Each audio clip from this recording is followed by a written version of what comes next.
Assalamu alaikum viewers. Here is the lesson number 7 and we are going to start the problem definition and research proposal chapter. सबसे पहले problem definition क्या है कि जब आप जब भी रिसर्च वर्क करते हैं, आप कोई ना कोई प्रॉब्लम आइडेंटिफाई करते हैं, आप उस पर रिसर्च वर्क करेंगे, उसके पॉसिबल सॉल्यूशंस फाइंड आउट करेंगे और फिर वो आप इम्प्लीमेंट करते हैं। This is the problem definition. अब मैं एग्जांपल दे देती हूँ। सपोज प्रॉब्लम डेफिनेशन जिस तरह से ये एक आर्टिकल है, इन्होंने फाइंड आउट किया prevalence and predictors of anxiety and depression in a sample of chronic heart failure patient with left ventricular systolic dysfunction. ये इन्होंने इनकी प्रॉब्लम क्या है, एंजाइटी एंड डिप्रेशन, ये इनकी प्रॉब्लम है। ठीक है।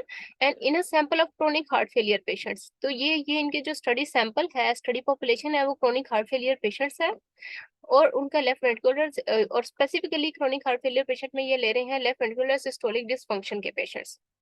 तो अब इन्होंने अपनी प्रॉब्लम डिफाइन कर ली कि क्रोनिक हार्ट फेलियर के पेशेंट में ये एंजाइटी और डिप्रेशन को स्टडी करना चाह रहे हैं। तो जो टॉपिक आप अब इस प्रॉब्लम डेफिनेशन को आइडेंटिफाई करके आप अपना टॉपिक सजेस्ट करते हैं और आप उसी की बेस पर अपना ऑब्जेक्टिव सेट करते हैं। The first step in any research is selecting the topic जब आपने रिसर्च करना है, इसके लिए आपको लिटरेचर सर्च करना होता है। ठीक है। अब लिटरेचर सर्च करने जब आप लिटरेचर सर्च करते हैं, लिटरेचर के यानी कि आर्टिकल सर्च आउट करते हैं, उनके बिल्कुल लास्ट में उन्होंने रिकमेंडेशंस दी होती हैं। सपोज ये वाला जो आर्टिकल है, इसके बिल्कुल लास्ट में आप चले जाएं, फ्यूचर रिकमेंडेशंस दी होंगी या लिमिटेशंस दी होंगी फ्यूचर डायरेक्शंस इन्होंने मेंशन की होती हैं कि इस पर फर्दर ये स्टडी की जा सकती है। फॉर एग्जांपल, इसमें इन्होंने यहाँ पर बिल्कुल लास्ट में इसके ये कंक्लूजन, इससे ऊपर ये लिमिटेशन से ऊपर वाला ये देखें पार्ट, यहाँ पर इन्होंने मेंशन किया है unfortunately this is not the case longitudinal intervention research, के इस पर आप लॉन्गिट्यूडनल इंटरवेंशन रिसर्च कर सकते हैं। उसके अलावा रेंडमाइज कंट्रोल ट्रायल भी हो सकती हैं which needs to clarify the relative merits of social support, psychological therapy and anti depressant medication for mood disorders in the congestive heart failure population. तो अब ये इसमें जो डेफिशिएंसी थी, उसके अलावा ये लिमिटेशंस में भी डेफिशिएंसीज इन्होंने बताई होती हैं। जिस तरह से इस स्टडी में प्रीडोमिनेंटली मेल पेशेंट्स थे और younger than epidemiological age of heart failure ये ज्यादातर पॉपुलेशन थी, जबकि अदर अदर एज वाले पेशेंट्स रह गए हैं। तो अब ऐसे स्टडी कंडक्ट हो जो लॉन्गिट्यूडनल हो लॉन्ग ड्यूरेशन के लिए हो और उसमें जो तमाम एज कैटेगरी के पेशेंट्स भी शामिल किए जाए, तो ऐसे स्टडी फर्दर इस पॉसिबल है। तो ये लिमिटेशंस होती हैं, फीचर डायरेक्शन होती हैं जो आपको रिसर्च बता रही होती है, प्रीवियस आर्टिकल लिटरेचर बताता है और इससे आप अपना टॉपिक भी, आप प्रॉब्लम आइडेंटिफाई कर लेते हैं कि ये प्रॉब्लम फुलफिल करना बाकी है और इससे आप अपना टॉपिक सिलेक्ट कर लेते हैं।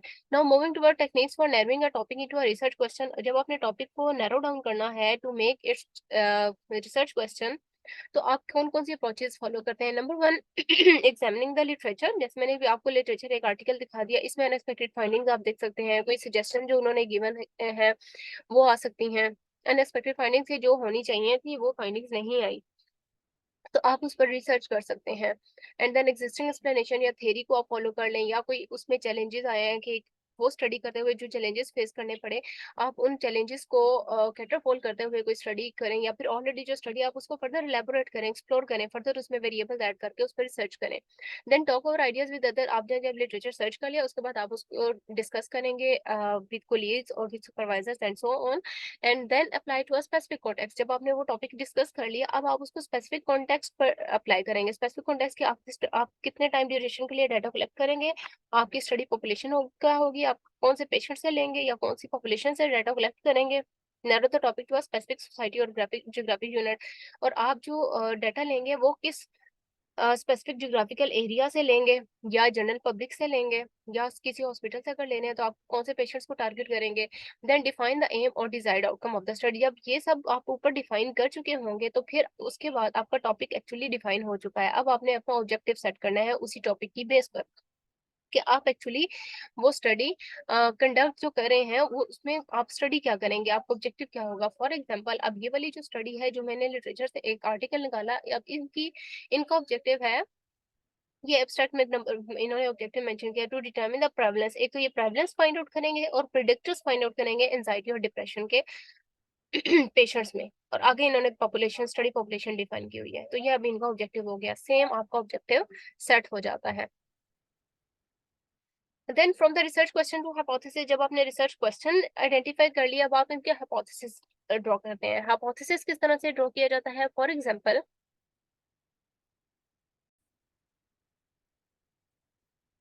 Research question to hypothesis. अब सपोज हाइपोथेसिस क्या होता है कि आपने जो प्रॉब्लम डिफाइन की है आप उसका कोई हाइपोथेसिस बना रहे हैं, आप एक टेंटेटिव स्टेटमेंट से दे रहे हैं, ठीक है। For example, over thinking has positive significant impact on anxiety level, के ओवर थिंकिंग की वजह से एंजाइटी लेवल इंक्रीज होगा, ठीक है। ये एक हाइपोथेसिस मैंने डिफाइन कर लिया।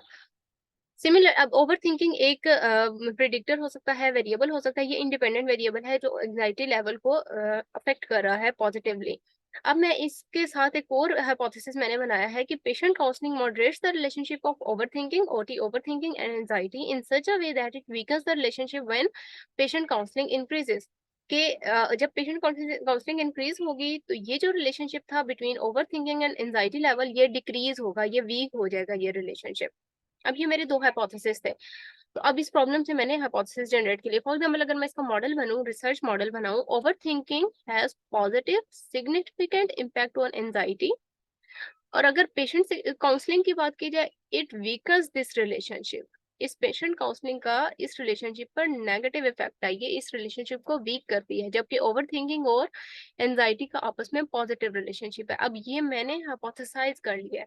तो दिस इज माय, सबसे पहले मैंने रिसर्च टॉपिक डिफाइन किया, ऑब्जेक्टिव सेट किया, अब मैंने उससे हाइपोथेसिस बना लिया, ठीक है। अब इन हाइपोथेसिस को मैंने प्रूव करने के लिए फर्दर स्टेप करना है, डाटा कलेक्शन करनी है, और डाटा कलेक्शन के बाद एनालिसिस करूंगी, जिसके बाद मैं इन हाइपोथेसिस को प्रूव करूंगी। Next is the problem definition, ये जो अभी आप ऊपर डिफाइन कर चुके हैं, प्रॉब्लम डिफाइन हो चुकी है। Next sponsored researches. Sponsored researches क्या होती हैं कि जब कोई भी ऑर्गेनाइजेशन है, सपोज इटसेल्फ, वो कोई रिसर्च वर्क नहीं करती, बल्कि वो क्या करते हैं, रिसर्चर हायर करती है।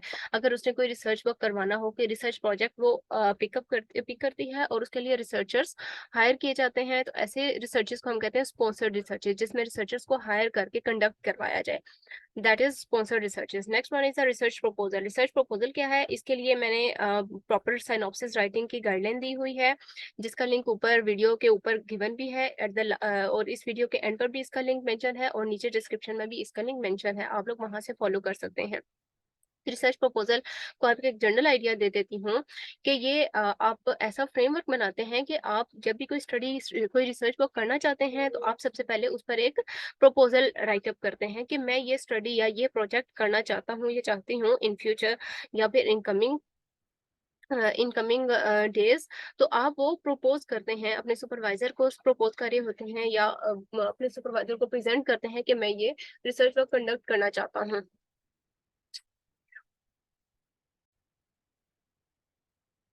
तो वो जो आप इनिशियल एक फ्रेमवर्क डिजाइन करते हैं, जिसमें इंट्रोडक्शन आता है, मेथोडोलॉजी का पार्ट आता है, और इसके साथ आप डेटा कलेक्शन, एक क्वेश्चनियर, प्रपोज क्वेश्चनियर बनाते हैं।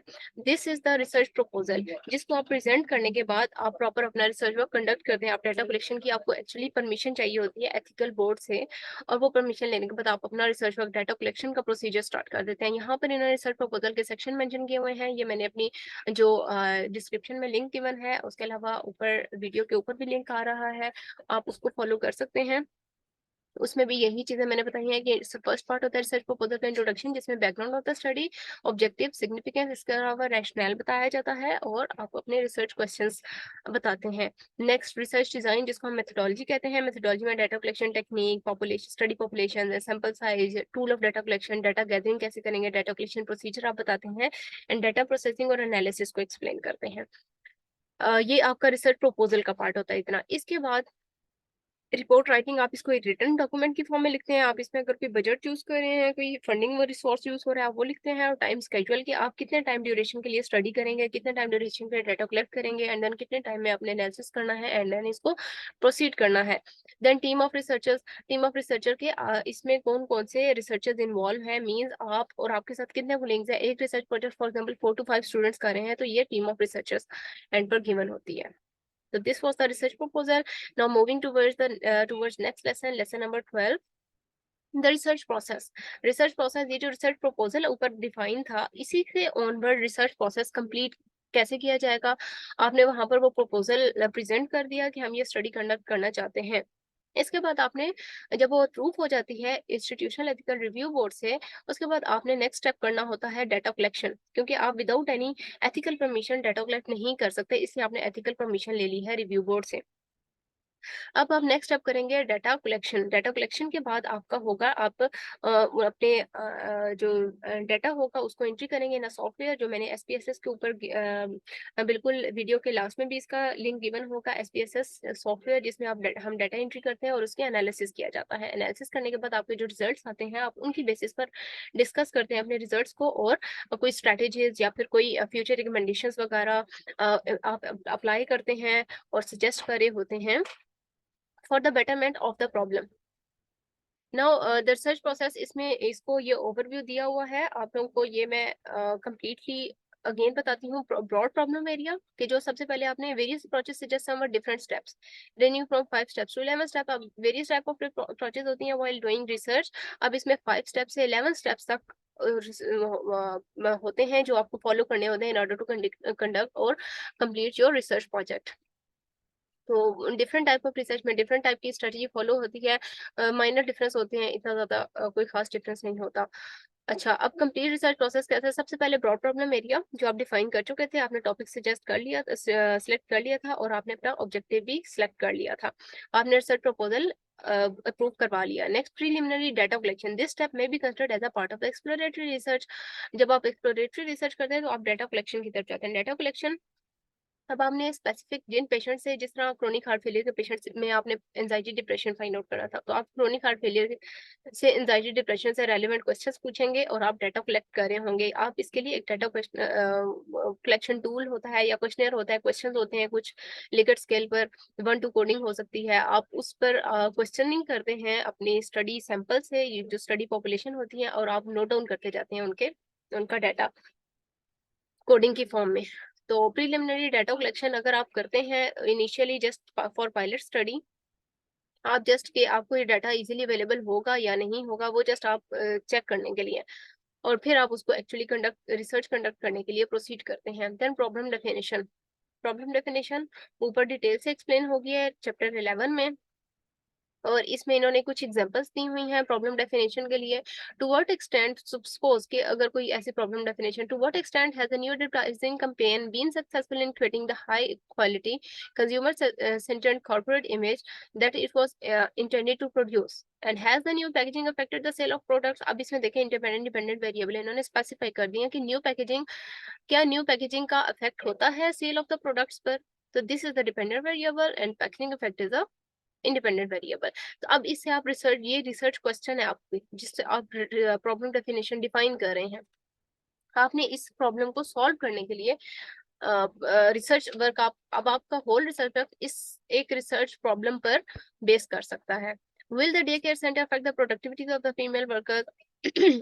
Why the divorce rate is on the increase in Pakistan? Pakistan में क्यों डिवोर्स रेट इंक्रीज हो रहा है पाकिस्तान में? ये अब एक डेफिनेशन, आप इस पर रिसर्च वर्क कर सकते हैं, आप इसके लिए डाटा कलेक्ट कर सकते हैं। और आपने आपकी डिवोर्स रेट के केस में आपकी इसमें जो स्टडी पॉपुलेशन होगी वो मेल फीमेल दोनों हो सकते हैं पाकिस्तानी में, जनरल पब्लिक से आप डाटा कलेक्ट कर सकते हैं एंड सो ऑन। ये आपके प्रॉब्लम डेफिनेशन कुछ एग्जांपल्स दी हैं। अगर मैंने जो आपको आर्टिकल दिखाया था, इस आर्टिकल के अकॉर्डिंग अगर देखा जाए तो आपकी प्रॉब्लम डेफिनेशन ये होगी कि what are the predictors of anxiety and depression in chronic heart failure patients. तो अब आपकी ये डेफिनेशन, तो आप एक्चुअली प्रिडिक्टर्स, वो पॉजिटिव फैक्टर्स फाइंड आउट करना चाह रहे हैं जो एंजाइटी और डिप्रेशन कॉज करते हैं क्रोनिक हार्ट फेलियर के पेशेंट्स में। प्रॉब्लम डेफिनेशन डिफाइन करने के बाद थ्योरेटिकल फ्रेमवर्क, जैसे अभी मैंने यहाँ पर ये थ्योरेटिकल फ्रेमवर्क एक बनाया था, ये एक रिसर्च मॉडल भी कहलाता है। आपने थ्योरेटिकल फ्रेमवर्क ड्रॉ कर लेते हैं अपने डिपेंडेंट इंडिपेंडेंट या मीडिएटिंग या मॉडरेटिंग वेरिएबल के अकॉर्डिंग। तो जो मीडिएटिंग मॉडरेटिंग वेरिएबल हमने चैप्टर 10 में पढ़े थे, आप मेरा लेक्चर सुन सकते हैं इसी से प्रीवियस वीडियोस में। देन आप इसकी बेस पर हाइपोथेसिस जनरेट करते हैं। जैसे ऊपर मैंने कमेंट्स में हाइपोथेसिस जनरेट करके बताए थे कि over thinking has positive significant effect on anxiety, this was one hypothesis.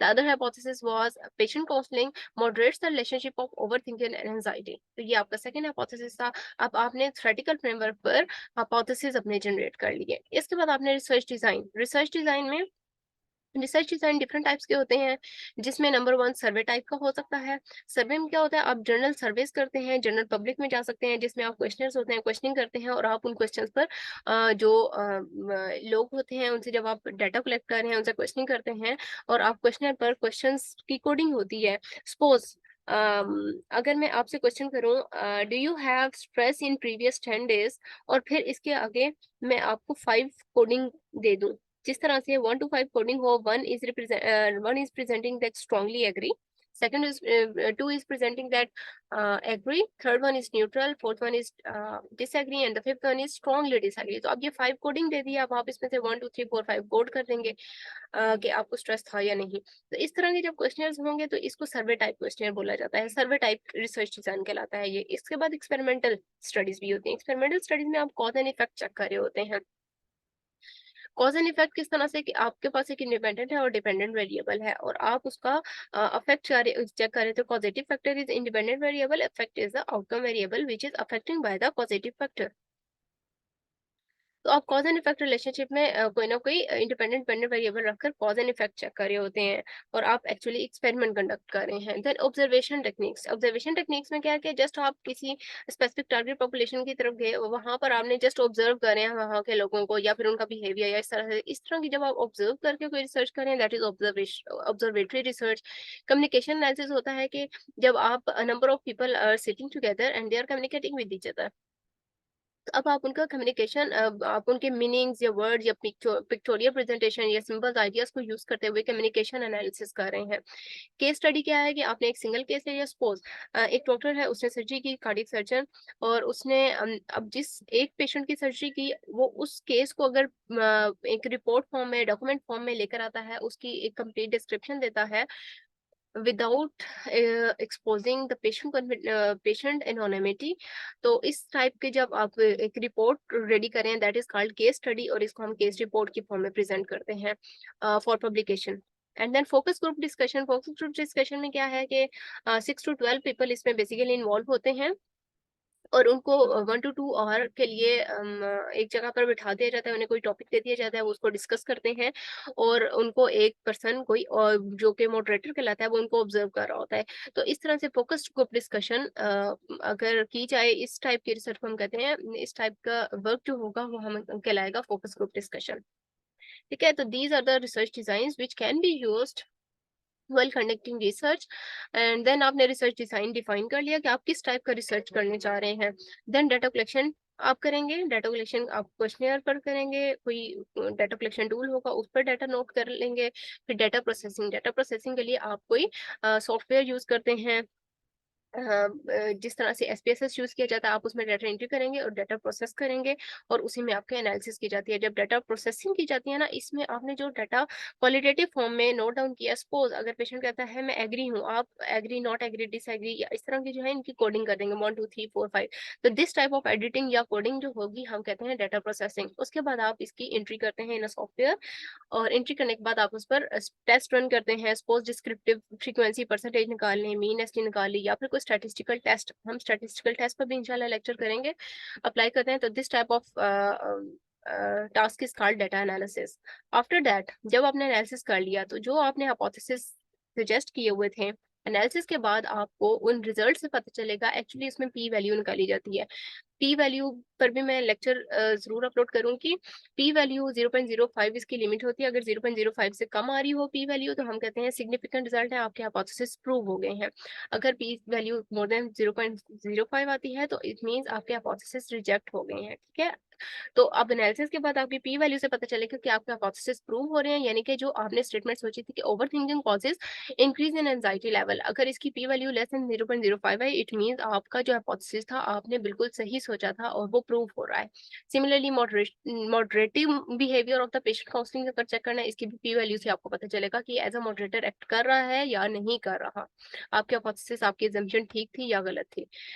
Then finally जब ये एनालिसिस आ गया, अब आप रिपोर्ट राइटिंग की तरफ जाएंगे। ये जो आपने होल प्रोसेस किया, आप इसकी रिपोर्ट राइटिंग करते हैं, जिसमें आप इंट्रोडक्शन का एक अलग चैप्टर होता है। फॉर एग्जाम्पल ये मैं आर्टिकल आपको दिखा देती हूँ, जो आर्टिकल सैंपल के तौर पे मैंने रखा हुआ है।